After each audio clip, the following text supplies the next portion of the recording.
So welcome to everybody who's just joined. My name's Suze Shardlow. I'm one of the co-organisers here at Ladies of Code London. This is the 8th in our Get Into series where we demystify roles in the tech industry. So we've already done get into web development, get into testing, get into data engineering, get into engineering management, get into product management, and I'm sure some other things as well. So this is the 8th in our series, and all of the videos, apart from gaming and AI, are on our YouTube channel, so please do check that out. You can find the link on meetup.com. So we have a special guest for you tonight. Tonight is Get Into Data Science. Before I introduce her, I normally would do some housekeeping if this was an in-person event. So if there is a fire alarm goes off, please leave the building. Don't worry about me. Just get out. I'm sure you know where the fire exits are in your own house, as well as the toilets. So I don't need to tell you about that. We are looking to feature some more tech roles in the autumn. So if you want to talk about the role that you do in tech, or you know somebody who would be great for this series, please let us know and ask them to get in touch with us. We would really love to chat with you. So on to tonight's guest then. Dr. Eva M is a consultant data scientist. She is a career changer and originally trained as an ecologist. She took these studies to PhD level, where she analysed large data sets to identify linkages between insect herbivores and plant diversity. She then moved from academia to the commercial sector and now works with clients on large projects with big data. Welcome to Ladies of Code London, Dr. Eva. Thank you very much. Really appreciate it, Sue. No Glad worries. to be here. Oh, we're really happy that you gave up your evening to talk to us. Thanks very much. Mm-hmm. So, you're currently working as a data science consultant. Could you tell us briefly about what your job involves? So, we're going to go into various aspects of it later, but how would you sum it up? In the short answer is delivering on solving a problem for a client using usually their data or just any publicly available data. So just jumping in, getting stuck in with their data, and being the magical person on the ground that gives them all the answers they wanted. I'm sure there are a lot of expectations of you as to what they think you can deliver for them as well. It's like, here you go, there's data. That will solve all our problems. Yes, but also sometimes there's some quite quick wins. So it is for all the expectations. There are sometimes that you can really bring a lot of magic to the work. So it's a really exciting place to be. Cool. Yeah, I like the fact that you mentioned magic there. I think that's why people find it fascinating. It's quite mysterious, I think. So in terms of tools or programming languages, which ones do you use in your role? Well, it very much depends on the client that I'm working on. So in general, if you're working with public sector, if you have a role in the public sector, a lot of the work will tend to be in R, which is a programming language that was designed for statisticians, and it's grown and developed a lot more since then. But in those sorts of spaces, it's usually the dominant one. Python is the other one that I program in, and actually today I was using both with my clients. So eventually, whichever language you do learn, you eventually have to learn the other. It's definitely good to get strong in one and develop the other. But both of them I use sort of interchangeably depending on where I am. Cool. I think you've answered a question there really early, which loads of people want to know the answer to. And so it's really useful to know that actually you probably will need both of them at some point. Yeah, I mean, there's definitely some specialisms where you'll just never you'll never have to learn the other.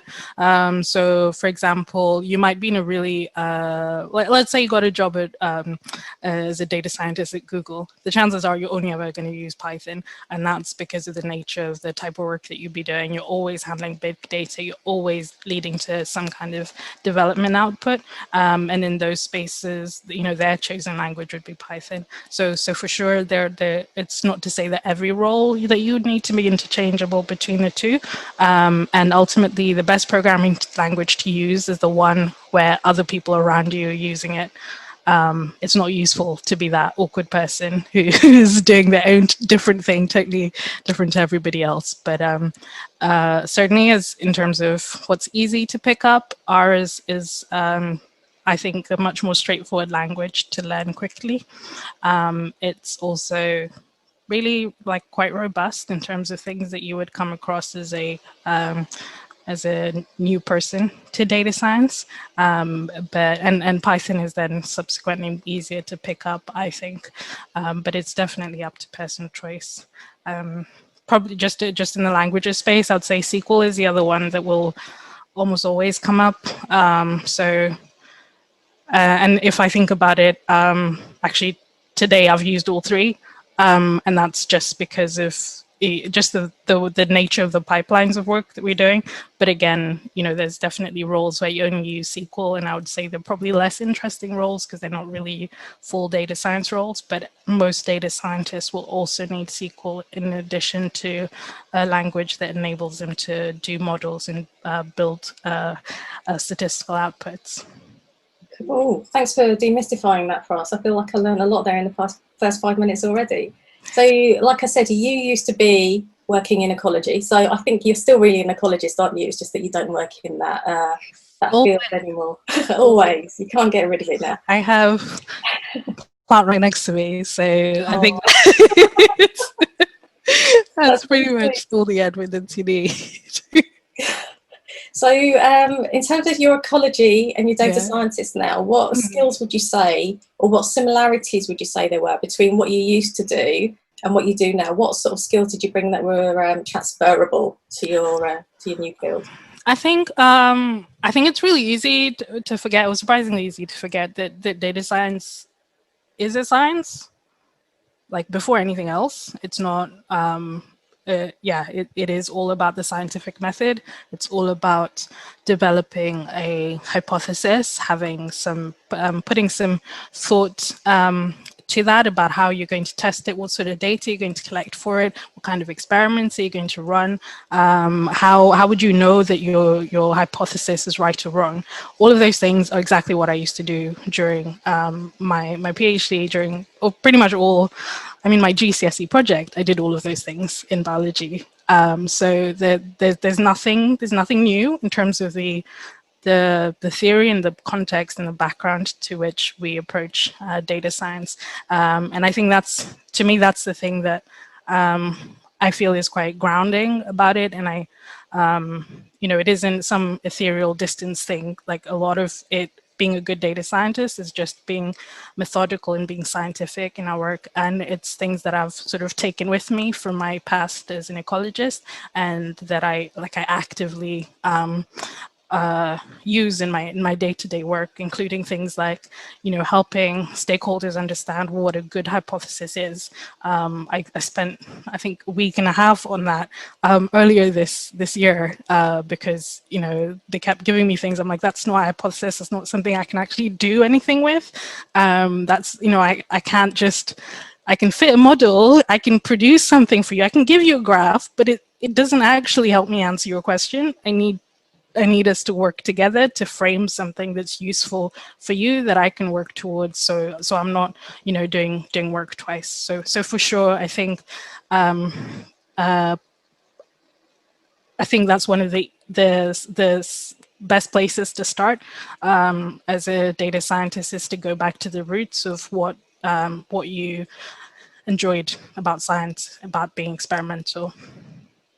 I think that's a really good point, isn't it? And also, if you've gone up to PhD level, you would have done a lot of research. And like I said, you would have done some big data sets. But even if you've just got high school science and you really loved it, there would have been a lot of skills that the teachers would have taught you about researching. And like you say, the hypotheses. And also, like, I come from a marketing background, and then I went into tech. That bit that you said about the client not giving you a hypothesis that is actually a hypothesis really resonated with me, because you do have to know how to manage your client, I think, in a lot of jobs in tech, because they don't really understand what you do. So that brings me quite nicely on to my next question. So just wanted to figure out some definitions with you, because we hear about data scientists, we hear about data analysts, and we hear about machine learning engineers a lot. Could you just briefly tell us what each one of those is? Um, I'll probably talk about data analysts and machine learning engineers. With data analysis, in a data analyst role, the expectation is that you are able to use data, create some sort of simple, maybe some statistical summaries. In some jobs that might lead into a bit of modeling here and there, but it's very much it's confined and discrete. You're not expected, I guess, to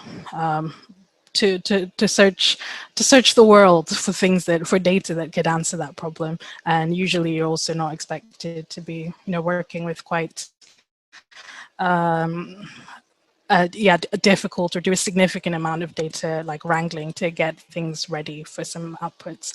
Analysts would also usually also great people for working on kind of visualizing and storytelling. So I think for some people like that part of data is what they love. So a data analyst role is actually, and it's a completely vital role as well. We lean a lot on a lot of analysts to help support and like message a lot of the work that is done. And I've done lots of sort of data analyst type work as well. The machine learning engineer roles are very much about firstly, they're constrained to machine learning. You don't tend to be expected to do any kind of any other type of modeling. Usually, they expect a little bit of system design. I'm not sure system design is the right phrase, but in terms of understanding, okay, where does your model fit within this product that we're building? How do we, what's the best way to engineer this process so it works as efficiently as possible? And often a lot of the work is about optimizing a modeling approach rather than necessarily creating new ones. It depends very much on the role that you're in. But so both of them, to me, are kind of they're quite confined in their roles. A data scientist role is at the moment sort of anywhere in between. You are doing a lot of the work sometimes of doing kind of straightforward summaries, simple models. You are doing some of the work of being a machine learning engineer, but a lot of it is, can you use any data source out there to inform and to build models that create and generate insights? But it's not constrained so much as some other roles can be. And I think it's really important when you're looking for jobs in any of these spaces to do your due diligence about like what those roles really mean, because as with many tech roles, there isn't any single source of this is not a single definition of what a data science role encompasses, and there are still some data science roles that may not include the expectation of any kind of machine learning or any significant modeling. So always look into that, and don't just look at the label to help define whether you think it's a worthwhile role for you. But that's broadly how I see those sort of three roles sitting. Oh, thanks for that. And I think if there's one thing I've learned through this series, it is if you're looking for a job in this field that you really want to go into and you know a little bit about, is make sure you read the job description, because the job title doesn't necessarily tell you what they are going to expect you to do. And I had hoped, I don't know why, I thought because it had science in the title, it would be a little more defined. And I had hoped it would be a bit clearer and a bit more discreet, but it sounds like actually there is kind of like grey areas and a bit of merging. So it sounds like you could potentially move quite easily between those roles depending on your skill set, and you could be expected to perform tasks in each of those roles within the same job. Yeah, and I think part of that is a general, there's almost a general point there about like how do you create space for yourself in your career? How do you define and and become a quote unquote master at what you do. And the only way to do that is to really hone in on things that you love, and to spend time and devote time towards that, and kind of shape and hone your career towards that. So I think no matter all the noise going around, the important thing is figuring out what you love to do, and whether that's an analyst job labeled as a data scientist, or any of these combinations is really the important thing. And I think probably my advice would also not to get like hooked on I want to be in this particular role, particularly if you're wanting to develop. Some analyst positions are actually great spaces to develop yourself develop your statistical knowledge or your modeling knowledge, because hey, you've got some nice clean data, or you're in a place where there's a bit of appetite to create and innovate. So never sort of shrug off a role in the early parts, particularly if there's a bit of wiggle room for you to shape it into something that you would really want. Yeah, I think that's definitely the flip side, isn't it? So although there may be a little bit of movement in what you're expected to do, don't be scared. Maybe try and view that as an opportunity, because they're not so fixed. You can look for the bits that you really love to do, and try and either get a job where you can do that, or get in there and kind of mould it to what you want. So I think one of the big questions is that people have got is the whole how good you have to be at maths and how good you have to be at coding thing. And we've already talked about if you've got high school science, and you really loved it, and you really kind of took on board all the different techniques and thinking like a scientist and having that questioning mind, and looking at the data and what you can do with it and the linkages and stuff. What about the maths and the coding side? Like somebody who wants to get an entry level role, who maybe isn't a coder at the moment, maybe is coming in from something totally different. What would you say? So, I mean, I will say for me that by the time that I was starting to be interested in data science, I'd forgotten a lot of maths. And so there was, I'd pick up some sort of stats and maths tools, and often they were like pitched a bit further higher than I was, even though I'd sort of stayed in that kind of scientific field, I'd done a bunch of stats, etc. There was a difference between that and then picking up your book standard stats textbook. So I think first of all, that's message number one, is that it's, even if you have literally drawing a blank on, your GCSE maths, that's not to say that that's not something that cannot be improved. I think the other thing that I would say is that I don't think there's any getting away around the fact that data science is, fundamentally a statistical and maths problem. And so honing and building up those skills, and it's not to say you need them immediately. I need all of them for your first role, but it has to be an element of focus. And I think the reason I say that is, first of all, is you shouldn't build things that you don't understand. That's like the first way to get yourself in a really really deep trouble, or at least not to have the right support around you to help you understand that. But you shouldn't fear experimenting and learning, and so long as you put in the effort to also understand alongside that. But also it makes you more versatile, as much as many clients will be like, oh, build me some AI, solve my problem with AI. That's not real life. A lot of things are not really suitable to AI to begin with. A lot of things are not, actually best solved with machine learning problems.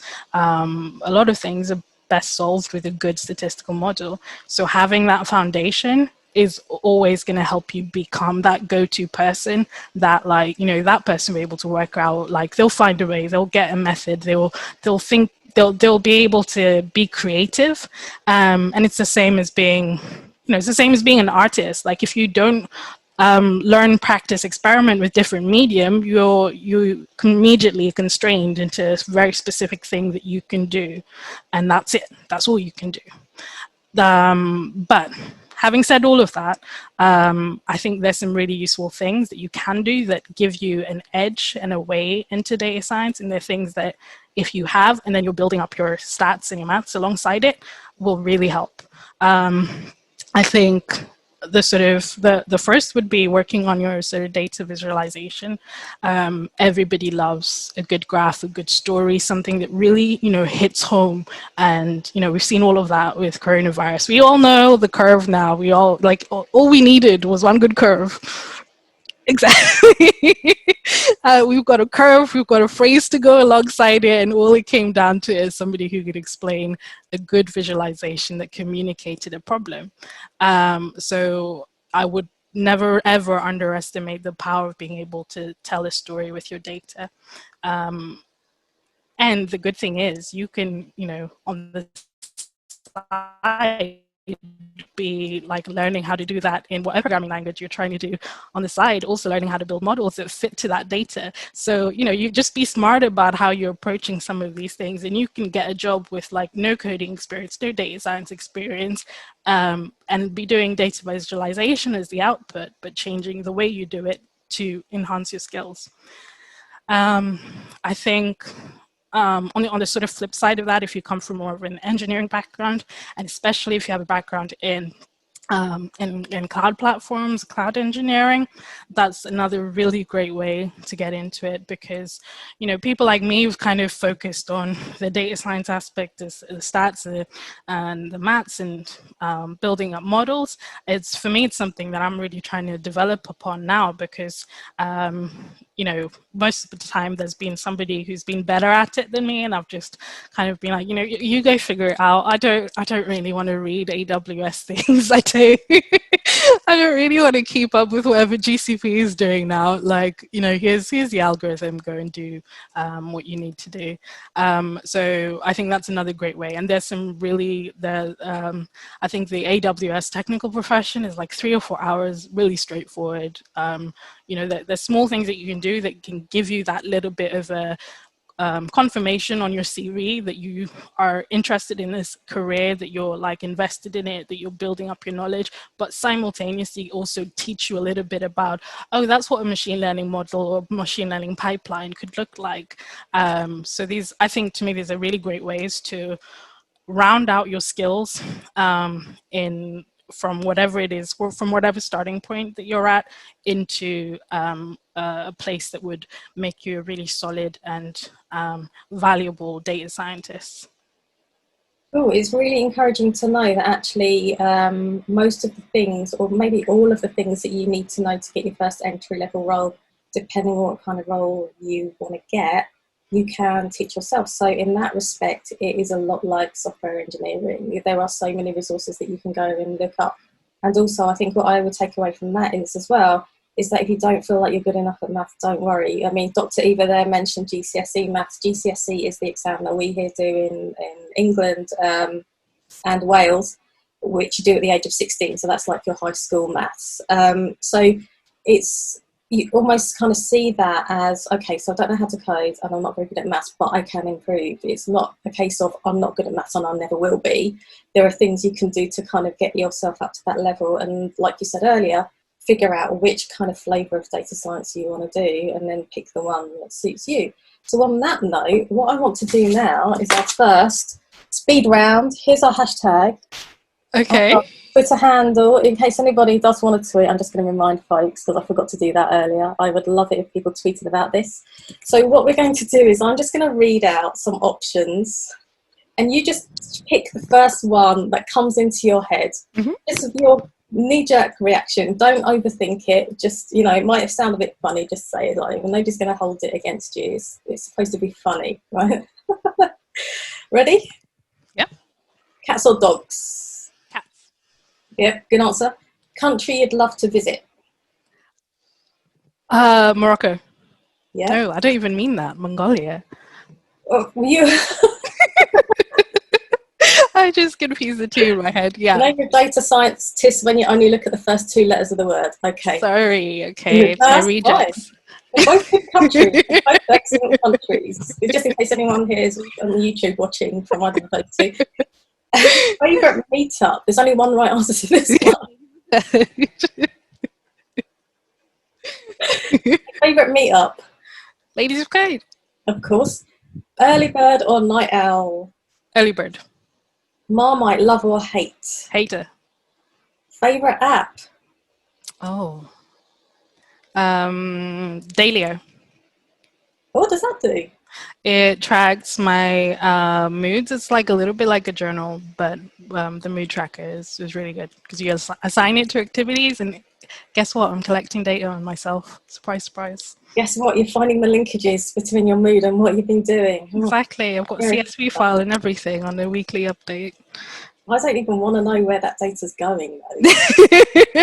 I'm presuming you know. Oh yeah, to my Google Drive. Okay, good. Yeah. What Google doing there? That's a whole other webinar, I think. It's too late now. It is too late. Yeah, broken the seal there. Sorry about that. So, would you rather have reliable data and a boring problem, or possibly inaccurate data with an interesting problem?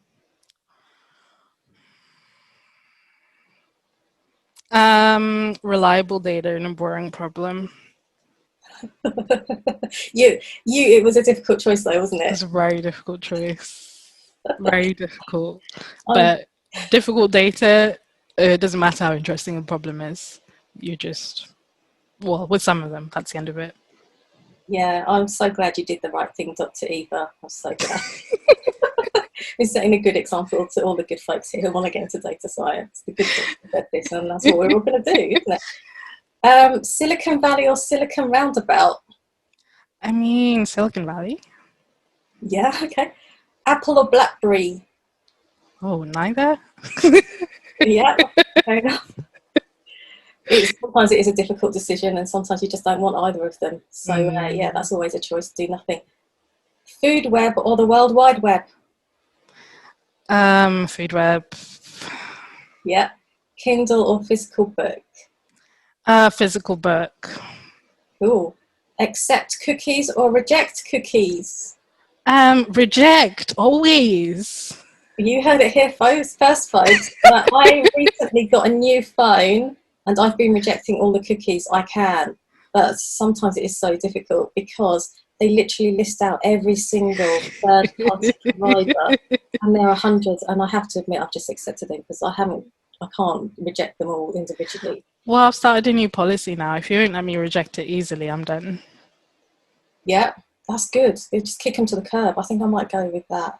I'm going to delete them all straight after this webinar. Then I won't remember my passwords or anything like that. Yeah, it's just a short-term pain. It's no pain, no gain, isn't it? Yeah, exactly. Cool. I feel vindicated though. You said reject, and that's what I've been doing. So I feel good. What's your favourite meal to cook at home?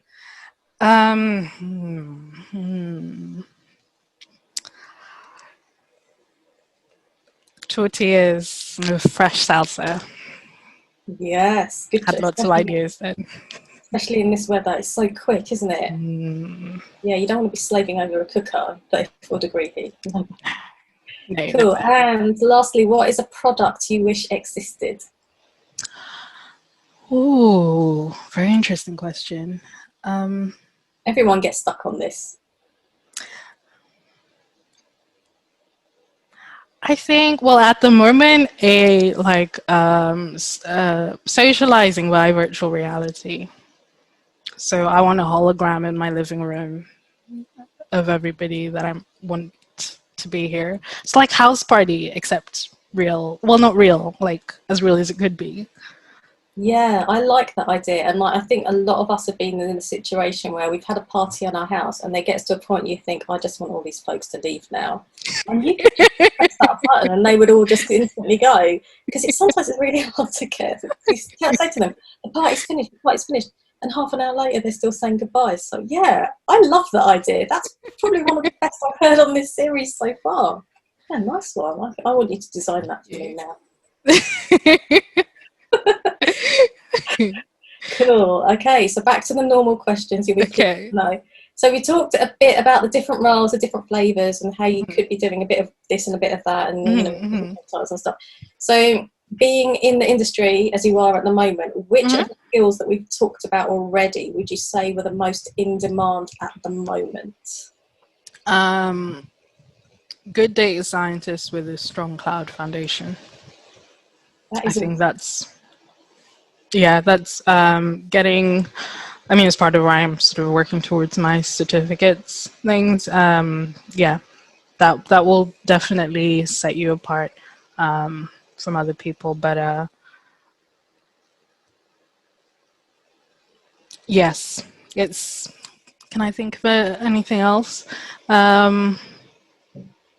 I think increasingly, I mean, this is always the case in tech, but there's lots of job ads that ask for everything under the sun, moon, and stars.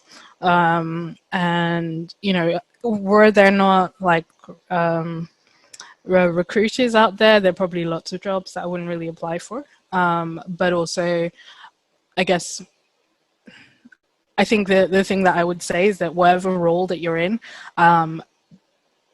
embrace the opportunities that are given towards you, because they broaden out your skills, even if you don't necessarily want to do them. They don't necessarily fit like your ultimate goal, because so many of these recruiters are asking for sun, moon, and stars.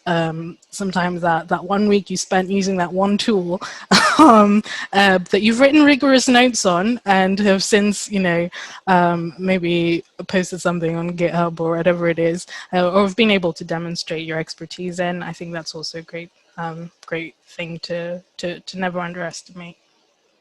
Cool. Okay. Yeah, thanks for that. And I really like the concise answer that you gave at the beginning, because it was really a gut reaction. And I think if folks want to take anything away from this, and is in, where is the really good thing to concentrate now, where there's going to be a lot of demand, I think that's a really good thing to do. So you mentioned earlier, and somebody's asked about this, you mentioned about building a model. And they want to know if you could give an example of what you actually mean by that.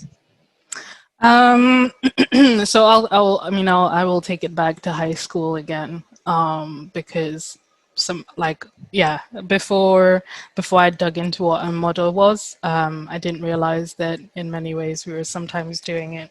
So let's say you've done your high school project, you've gone and collected some data, your teacher said, here's some graph paper, I want you to draw me a graph of this data with an x-axis, with a y-axis, plot those points and draw a line through them. And you sit there, well, usually, I hope, you'll sit there with a ruler, and you'll be wiggling your line around, trying to, get the line that looks like it goes through most of your data in the best way. And without realizing it, you're effectively doing your human best to fit a model.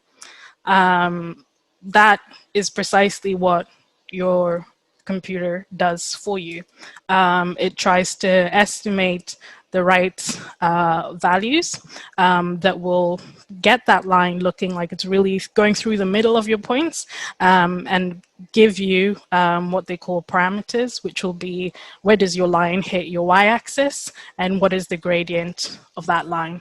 And that's all a model is at the crux of it. Obviously, the more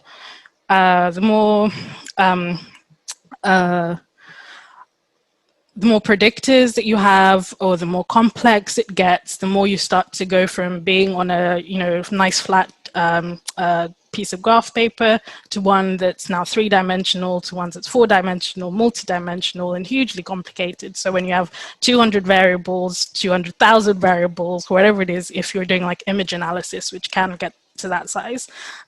So if you're working at that scale, then that's where good algorithm design comes in, because that helps you do all of that, wiggling about with your ruler, but just do it efficiently with a computer algorithm. I really love how you took that back to high school again, because a lot of people did that in high school. A lot of people went to high school, and it kind of just brings it back to everything at its very core is actually quite simple. And all we've got now is we have just developed all these things to be quite complicated and more exact. And to be done, so they're not manual, and you know, we can get it done for us and we can quickly find out if it's worth pursuing. But yeah, when you said about the X and the Y, I still remember my teacher saying, yes, use a ruler, make sure your X is always this one. I'm like, oh, there are some things I will never forget. So yeah, I really like that. And it does actually go to show that, you know, if any folks on here have got children, or if they've got nieces or nephews who are saying, well, I don't know why we're doing this in maths because we're never going to need it, actually it might come in handy in all seriousness. So I think that is really interesting. So following on from that then, what sort of portfolio would you say is useful to have when you're going for data science roles? I think this is something that so far I feel like is quite fairly different between different companies, and I think obviously it's good advice across any sector, any job, to tailor whatever you have towards wherever you're applying. But I think some sort of general tips that I would have is to have a bit of diversity in your portfolio. So for example, let's say you've decided today I'm gonna for today, for the next 3 months, I'm just gonna focus on like building up my stats knowledge. I'm gonna pick up I don't know, a statistic book. I'm gonna pick up this course. I'm gonna study it, and I'm gonna try and sort of build something towards the end of it. So you can do the book, great, but nobody knows you've read the book unless they see something that proves that, you know, you actually know what was in that book and that you can actually apply it. So that could mean that the best approach is to build a product out of it, to create a model or something, and create a a notebook, whether that's in R or in Python, that just documents the process that you went to do some analysis. You could tie that in with, say, Kaggle competitions. There are a bunch of other competitions out there that are data science specific, but Kaggle is usually the first place that people start. That's Kaggle. And participating in those programs can also be a great opportunity to liaise and to link up with other people who are aspiring data scientists or who already are data scientists. And evidencing that participation again on your portfolio is a good place to be. The other way to go would be to do the same, but maybe in more bespoke or confined hackathons. So if you know you're going to have 3 days free to just dedicate yourself to a hackathon, some are much longer obviously, but that's of course another great place to be. And sometimes a lot of the work with hackathons doesn't have to be statistically complex or complex data science work. I think one of the first ones I went to was with the name has escaped me, but I'll remember it eventually. But I ended up sat next to some statistics professors, and we fit like a logistic regression model, which helps you classify between 2 different types of things. But I learned so much just being sat next to them based on their experience. They were just looking for a bit of fun for a weekend, but I was there just writing notes furiously and trying to contribute as much as I could. So definitely take I think it's a great way anyway to build up your network, get to know people, but also a good way to build up evidence that you've created something that's useful for somebody. And I think the other way to go is to also to contribute or write your own tutorials. For me, I think this for me is the reason, or the reason I feel like I got to where I am, because during my PhD, I was one of few people who was learning how to program in R, and eventually the department asked me to like run a small course alongside my colleague, and I ended up teaching professors how to code. Ended up sort of writing tutorials, course plans, ended up teaching undergraduates and masters. It led me to a role where I was completely like, I had hundreds of undergrads to teach statistics and to teach programming, and ending up consulting privately as well, and just by virtue of being able to teach other people things, it meant that I had to know it really well. So pick whatever flavor suits you more. I think if you crave to be around people, or you crave to help other people, then tutorials, I think, are a great way to go, whatever medium you wish to give them in. And I think there's a meme that goes around somewhere about, somebody somewhere is watching your blog about how to download Google Chrome or or how to watch a YouTube video. So, don't worry about how simple you feel it is. The act of doing it is, there's undoubtedly somebody else who doesn't know it. I think that's really good advice, and that is advice that I always give people. And when it comes to writing my own blogs, I don't follow that advice. There are lots of blog posts that I haven't written because I think they're too simple, and everybody knows that, which is really bad, but full disclosure. But what I find really interesting as well, like, going back to that whole high school thing, and I think also what I've sort of realised now talking to you is that a lot of these things have existed for ages, and therefore there are some textbooks that you can just read and learn because the methodology is still the same. So you don't have to go online and find a tutorial. If you want to read a textbook and learn about it that way, you can, because some of these methods are kind of age old. So with that, we're going to go into our second round. So if anyone is on Twitter right now, obviously you've got one eye on this and one eye on Twitter. Please do tweet at us and just to share something of how you feel about this and what you're learning. That would be really great. So again, just whatever the first thing is that comes into your head. It's not going to be painful, I promise. So, Mac or PC? PC. Favourite country you've been to so far? Italy.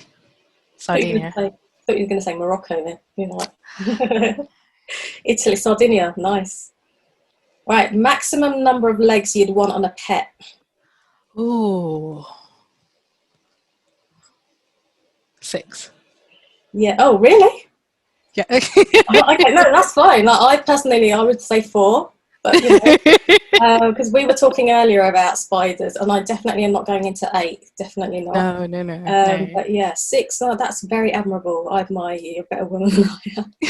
Well, no, we used to have stick insects in my lab, and they were great because they would just, like, if you let them out of their box, they'd just come crawling over and just be climbing all over you like a tree. It's great for me. Yeah, and I think as well, they don't move that fast, do they? No, exactly. And I mean, they sometimes are a bit, they cling onto you a bit too tightly and a bit scratchy. But besides that, they're quite friendly, and they're sometimes quite pretty as well.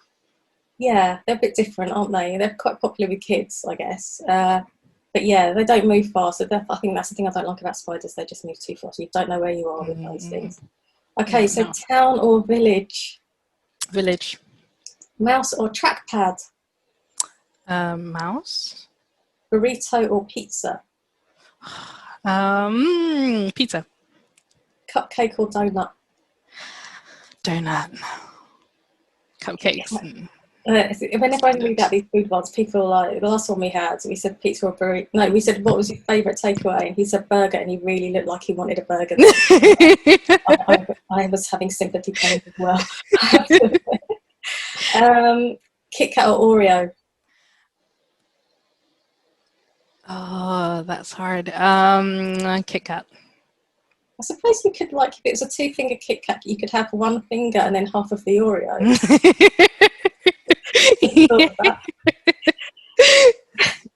Favourite website? Oh, I don't know that I have a favourite website. Yeah, I don't think I do, to be honest. Okay. I don't spend much time browsing the internet anymore, besides, Googling or Stack Overflow. I was going to say, like, I don't think all the websites let you go on there now because you won't have their cookies. You can't. Well, I guess, I mean, it's not the fun that it used to be, like before apps and social media and things like it, like the website was the place to be.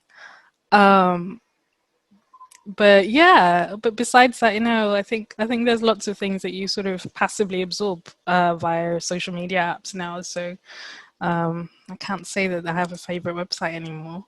Yeah, I It's a long for bit the day sad. where it was all in Times New Roman. I won't look in my eyes. And all the links were purple when you clicked on them. It's like those heady days. Animal, vegetable, or mineral? um, Animal. Yeah. Best book you've read recently? Ooh,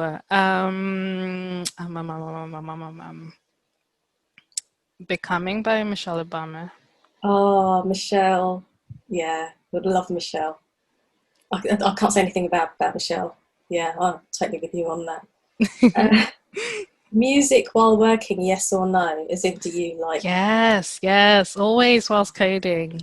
Yeah, yeah. So there's some people that really hate it. So yeah, it's been quite interesting to see the split. Favorite meal to take away? I mean, my mom's food. I came back with a bucket load the other day. That's it, isn't it? After weeks of not being able to visit anybody, like make sure you hire a car and make sure you've got enough. So you don't want to be going on the train because you're limited as to how much you can bring back, aren't you? Yeah, So yeah, best either of, that or Thai. oh, okay, yeah, good choice Mm. and easy to get hold of in London too. Yep. Best advice you've been given? In general. Yeah. Oh, yeah, I'll look at I have a post-it here from a quote from a old friend of mine. Says, I've built it up too much now, but unfortunately, I'm going to let you all down now. But no, it just says, don't be apologetic. Yes. Yes, totally. I grew up here, as a lot of people on this call did, and we British folks love to apologise. It's not our fault. I think that resonates with me completely. Yeah, Yeah.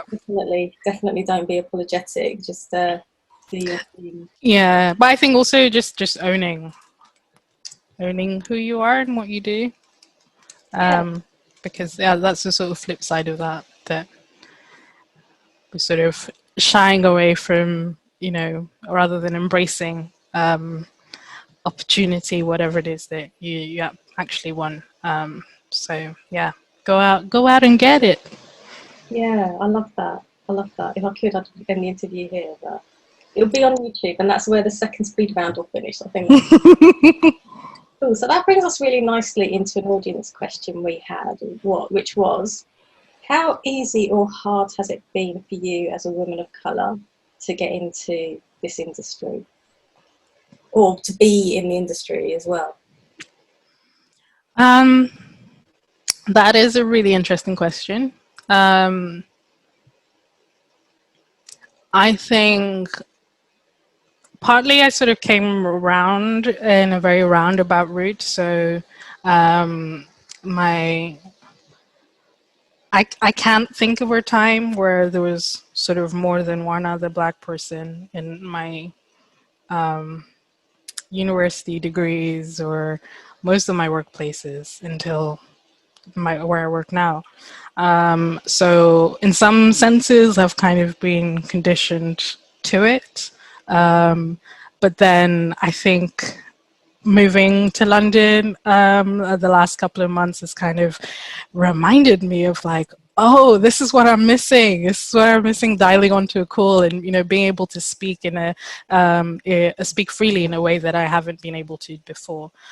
So in some ways I'm finding the opposite, that I'm having these new experiences that feel so familiar and comforting and encouraging that I didn't have previously.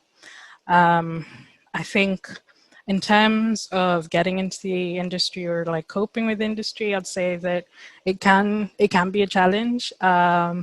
People don't.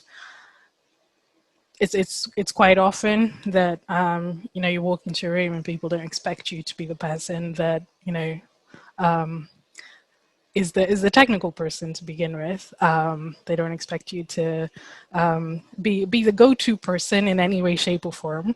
They also don't expect you to definitely not know maths or statistics. I mean, women don't do that. No, we feign at the thought of even a little bit of maths.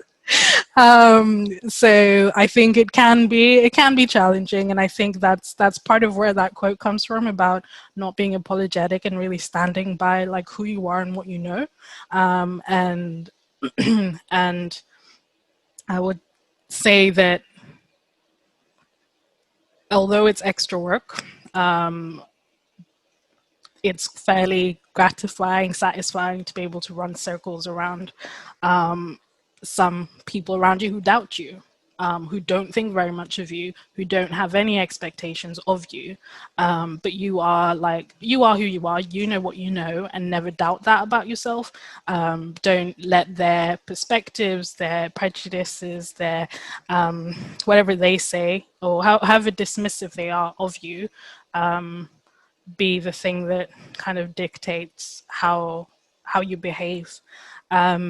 And obviously a lot of us are working remotely, and I've found that it's actually given me more confidence than it did previously, because now I don't, I'm not physically in the room, not physically presenting as a woman or a Black woman. At that, I am just, I can be just there with my initials, and and I found actually some things have been easier than they might have been in person.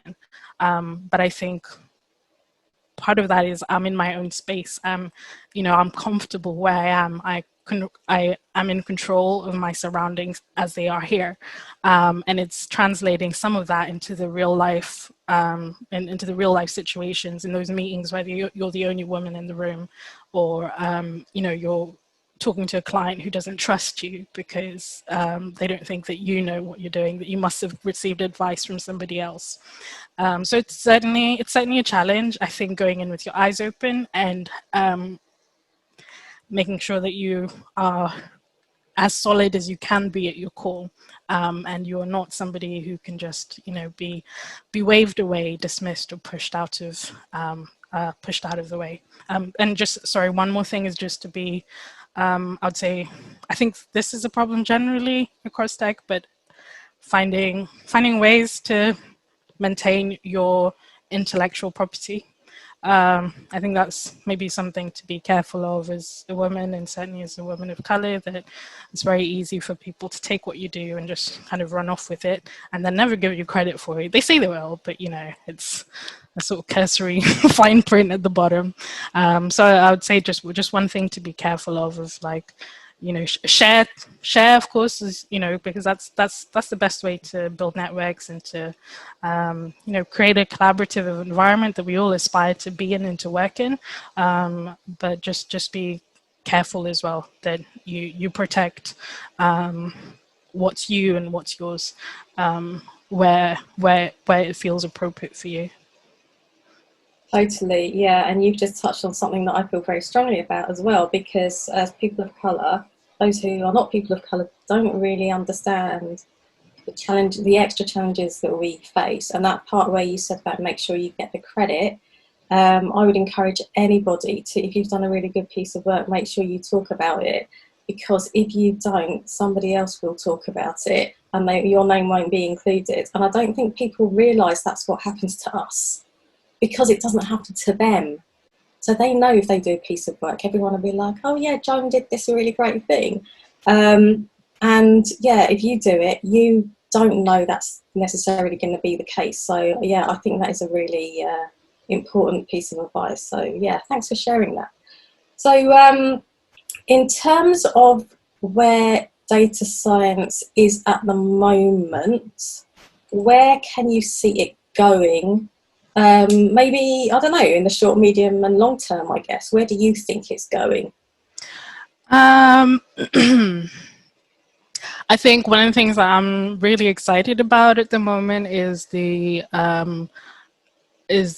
movement, the conversation around building bias, or addressing bias within AI, and building in fairness into the algorithms that we build, the models that we create, because that's something that can be,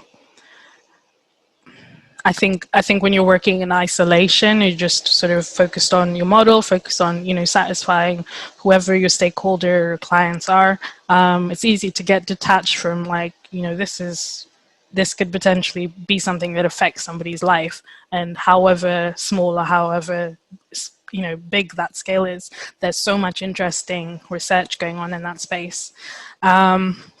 I keep meaning to sort of write more meaningfully about it, but I have given one or two talks here and there at my workplace. But it's a really, really interesting piece of work, because for every simple model that there is, for example, these fraud detection models, or things that determine whether you're eligible for a loan, these are all things that would have a direct and personal impact on people, and it's actually, there's tons of Kaggle competitions out there that are specifically just addressing those questions.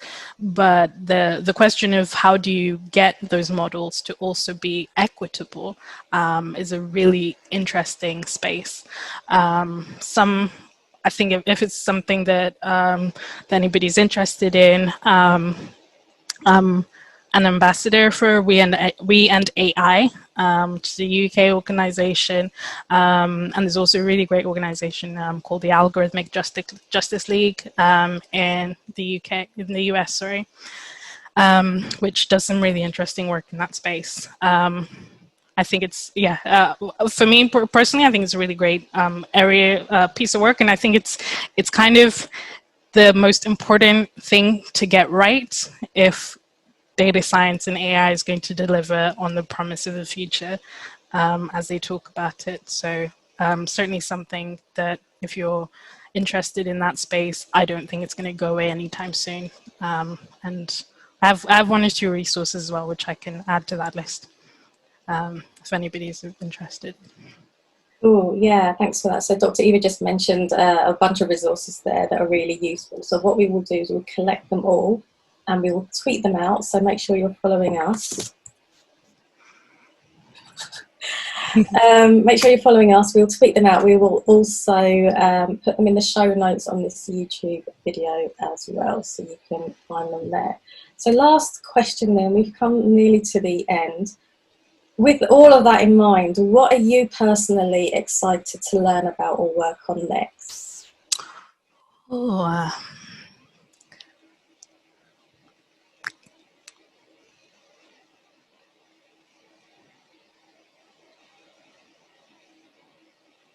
I think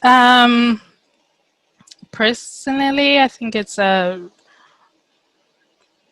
I would like to kind of veer further or closer to more deep learning problems. It's something that I touched on before, before serving my current client, and worked a little bit on previous projects. And sorry, for deep learning, within that I'm talking about models which are built off of neural networks, and they create, they're very good at dealing with really complex data inputs, and really so instead of that straight line that you're drawing with a ruler, you're drawing an incredibly wiggly line that helps encapsulate a complex problem. And it's great for image analysis. There's some great inputs as well for like audio, for understanding recordings, and also for gathering meaning and understanding from words. So it's a really exciting space that I've been working towards, and I just I want to kind of devote more of our energy into it. And part of that is because, from an algorithmic perspective, it's it's a really interesting problem, but also tying that into fairness and addressing bias in those types of algorithms is one of the challenges that is out there to solve. So I'm really excited about working in that area. Oh, well, thanks again, Dr. Eva, for joining us tonight. It's been a real pleasure hosting you here, and you definitely have demystified a lot about data science for me personally, and hopefully everybody here has been able to take away something from this. So yeah, thanks again. No problem. And thanks again to everybody for joining us tonight. Like I said, I'm very aware that you good folks who are here in London and in other places in the world where it is really, really hot at the moment, you could have been outside having a nice drink.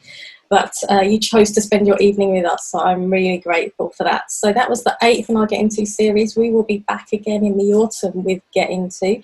So if you have any ideas of what we could feature, or if you are in a role that you want us to feature, or you've got a friend who you think should be on here, let them know about us.